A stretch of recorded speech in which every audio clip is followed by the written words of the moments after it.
আসসালামু আলাইকুম। দালাল, তোর সালাম দিলাম ভাই, প্রথমে মাফ করিস। তুই বলেছিলি বিদেশ আসার পর এসির ভিতর কাজ, এসির ভিতরে রুম। এই যে তোর এসি দেখা যাক ভাই, একটু এসিটা দেন। এই যে যারা নতুন প্রবাসে আসবেন ভাই, দালালে মিষ্টি কথা ভাই পড়েন না।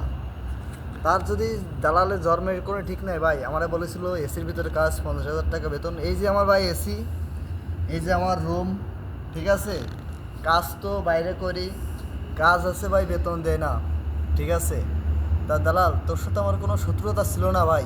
তা তুই এরম কাজ কেন করলি ভাই আমার সাথে? বাংলাদেশে ভাই আমারে আল্লাহ যদি সুস্থভাবে নেই, তোর সাথে দেখা হবে এয়ারপোর্টে, এবং তোর ওই ঢাকায় ইতিহাস করে ফেলাবো ভাই। তোরে এমন টুকরো টুকরো করবো, আমি প্রয়োজনে জেল কাটবো। তাও তোরে আমি, আমার মনের এই হেনি ব্যথা, এই ব্যথাটা আমি তোরে দেখাবো।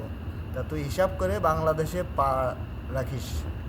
আমি যেদিনকে এয়ারপোর্টে পাও রাখবো, সেদিনকে মনে করবি তুই শেষ। তুই ওই দিনকে কলমা পড়ে নিস, ঠিক আছে? তুই সুযোগ পাবি না ভাই।